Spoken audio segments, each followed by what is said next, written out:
తాడేపల్లి మండలం సబితం గ్రామంలో ఈరోజు ఎండోమెంట్ నుంచి 50 లక్షల రూపాయలు ఇక్కడ ఉన్నటువంటి సీతారామాంజనేయ స్వామి టెంపుల్కి శాంక్షన్ చేయడం జరిగింది.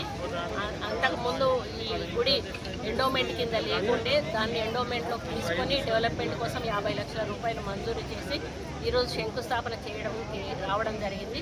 ఈ గుడికి ఒక చరిత్ర ఉంది. గతంలో ఇక్కడ ఉన్నటువంటి విగ్రహాన్ని పక్క ఊరు వాళ్ళు తీసుకెళ్తే ఎవరి పొలంలోనైతే ఆ విగ్రహం దొరికిందో అమ్మ కౌసల్యాదేవి గారు మళ్ళీ ఊరు వాళ్ళందరూ కూడా కలిసి తీసుకొచ్చి ఆ విగ్రహాన్ని ఇక్కడ ప్రతిష్ఠింపజేసుకొని ఒక టెంపుల్ నిర్మాణం చేయడం జరిగింది. దాంతోపాటుగా సీతారామాంజనేయుల టెంపుల్ హనుమంతు సమేతంగా నిర్మించడమే కాకుండా శివుణ్ణి కూడా ఇక్కడ నిలబెట్టారు, నవగ్రహాలను కూడా నిలబెట్టారు. ఈ గ్రామానికి ఇదొక సెంటిమెంటు ఈ ఆలయము. మరి ఇక్కడ డెవలప్మెంట్ తక్కువగా అవుతుంది అని చెప్పి వాళ్ళు వచ్చి స్వతహాగా వాళ్ళే మమ్మల్ని ఎండోమెంట్లో కలపండి అని చెప్పి కోరిన మీదట మేము ఈ దేవాలయాన్ని ఎండోమెంట్లోకి తీసుకొని అభివృద్ధి కోసం నిధులను మంజూరు చేస్తూ మరి ఆ గుడి డెవలప్మెంట్ కోసం ఈరోజు పూజ ప్రారంభించడం జరిగింది.